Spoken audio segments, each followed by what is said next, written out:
राजा खुंगुर इउटुब चेनेलाव नोंथांमोनखौ बरायबाय खुलुमबाय। गोदान बोसोर 2019 मायथाइनि बयनिसिमबो गाहाम हामलायनाय जासिहरनाय जाबाय।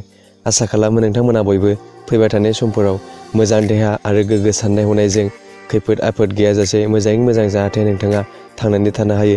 बिनि थाखाय आं नोंथांमोननिसिम बयनिसिमबो गाहाम हामलायनाय जासिहरनाय जाबाय। लोगोसे आरो नोंनि न'खरनि गासैखौबो आङो गाहाम हामलायनाय जासिहरनाय जाबाय। नैबे फैबाय थानाय समफोराव नोंथाङा जा खामानिफोर मावनो लादों गासिबो खामानिखौ नोंथाङा मोजाङै मोजां मावफुंजोबनो हाथों। गासिबो खामानिखौ नोंथाङा साक्सेसफुल खामानि मावजोबलांनो हाथों। मोजाङै मोजां नोंथाङा नोंथांनि जिउखौ दैदेनलांनो हाथों। बिनि थाखायनो आं इसोरनाव खर' गंग्लायै आर'ज गाबो आरो जाहाथे नोंथाङा मोजाङै फैबाय थानाय समफोरखौ बारग'होलांनो हायो आरो नोंथाङा गोदान बोसोराव बाराद्राय रंजा बाजा खालामनानै गारिफोर सालायनो नाङा आरो आं आगोलाव बुंखानाय बायदियै हाबाफारि लाखादों रायजो राजा नोंथांमोन, आंनि भिउवार्स लोगो नोंथांमोन, साबस्क्राइबारफोरनि उइस खालामनाय होननानै। दा साबस्क्राइबारफोरा गोदान बोसोरनि गाहाम हामलायनाय जासिहरनायखौ होलांनाय जासिगोन।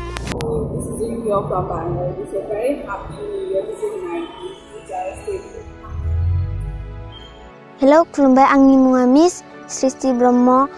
गोदान बोसोरनि गाहाम हामलायनायखौ जासिहरनाय जाबाय। गोजोन्थों। Everyone, this is Fina Boro and I'm from Bangtol. So I wish you all a very happy new year. May God bless you all. खुलुमबाय, आंनि मुङा थुलुंगा बसुमतारी।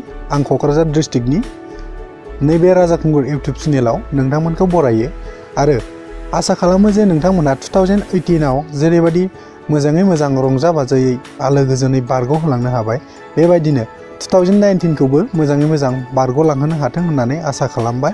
आरो बे 2019आव रंजा बाजा खालामोब्लाबो नोंथांमोनहा जे गारि घराफोरखौ थाल लानानै सालायगोन आरो मोजाङै मोजां थांनानै जेरावखि थाङा जेरावखि फैया मोजाङै मोजां फैफिननो हाथों होननानै आं आसा खालामनाय जाबाय। गोजोन्थों। Hi there, I would like to wish you all a very happy new year 2019. खुलुमबाय, आंनि मुङा उरायदाव मुसाहारि। गोदान बोसोरनि गाहाम हामलायनाय जासिहरनाय जाबाय। गोजोन्थों।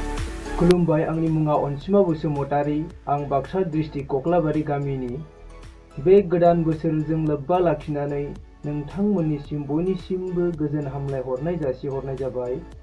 बे गोदान बोसोराव आसा खालामोदि नोंथांमोना गोदान मिजिंजों गोदान सानस्रिजों बयबो आलो गोजोनै दावगालांनो हायो। आं बेनि थाखाय आसा खालामहरनाय जाबाय आरो गोदान बोसोरजों लोगोसे आंनि नैबे इउटुब चेनेलखौ साबस्क्राइब खालामगोन होननानै मिजिं थिहरबाय। गोजोन्थों। जै बर' हारिनि। गोजोन्थों बयनिसिमबो।